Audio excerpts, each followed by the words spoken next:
Dari mana Ibu? Dari kebun, Nak.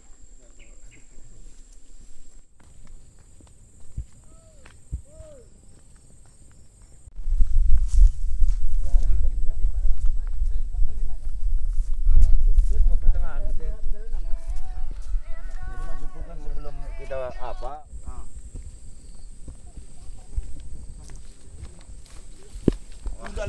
Jalan pun harus dipilih. Jalan kaki. Wow, ini sangat dalam, Pak.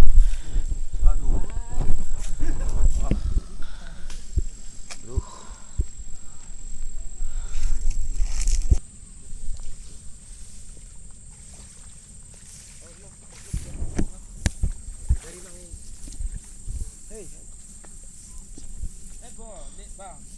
Beginilah keadaan jalannya rusak sehingga sandal pun tidak mampu untuk menjalankan.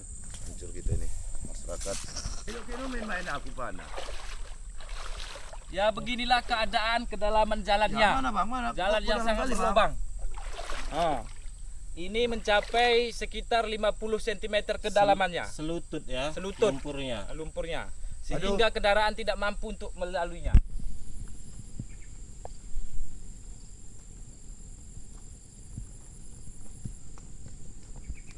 Kalau tadi kami tanya warga untuk jalur darat berapa lama waktu tempuh, mereka jawab setengah jam.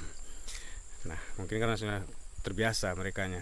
Kami tadi coba itu lebih dari 1 jam kami baru bisa tembus dari desa tetangga ke Kuta Beringin. Padahal jarak tempuhnya itu hanya berkisar 1 kiloan, cuma karena medan berapa?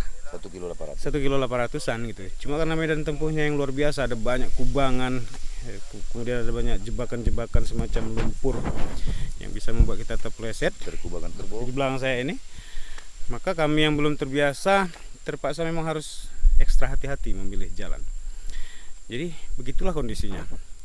Ada alternatif yang lain lewat sungai, tapi resikonya sama saja. Kalau kemudian kita nasibnya tidak begitu baik, hati-hati, peralatan Anda bisa basah karena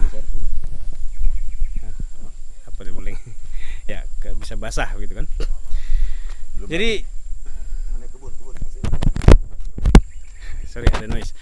Ya jadi begitulah realitanya. Kami coba buktikan ke lapangan seperti apa sebenarnya desa yang dilabeli status sangat tertinggal oleh Kemendes itu situasinya. Dan inilah faktanya.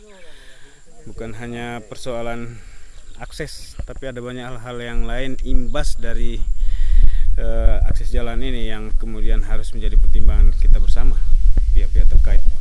Bukan hanya pemerintah, tapi semua orang yang peduli, baik itu lembaga-lembaga sosial dan lain sebagainya begitu.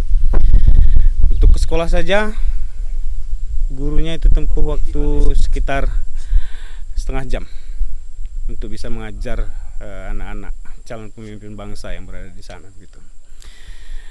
Belum lagi soal perekonomian dari perkebunan itu, kalau di sini itu masyarakatnya mayoritas sebagai peladang sawit.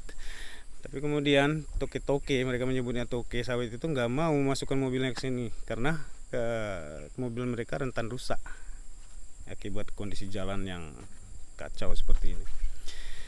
Nah, tinggal kita sendiri yang mempertimbangkan apakah mereka bagian dari kita, apakah mereka bagian dari bangsa kita, apakah mereka juga manusia yang punya hak-hak dasar yang sebenarnya harus kita pikirkan bagaimana untuk memenuhi kebutuhan-kebutuhan dasar itu. Jadi demikian dulu, saya ada Bang Junaidi kameramen, kemudian ada tim kita juga Rinto, mari toh. Perjalanan kami kali ini menelusuri desa yang ditetapkan statusnya oleh Kementerian Pedesaan sebagai desa paling tertinggal di Kota Sibu Salem. Assalamualaikum warahmatullahi wabarakatuh.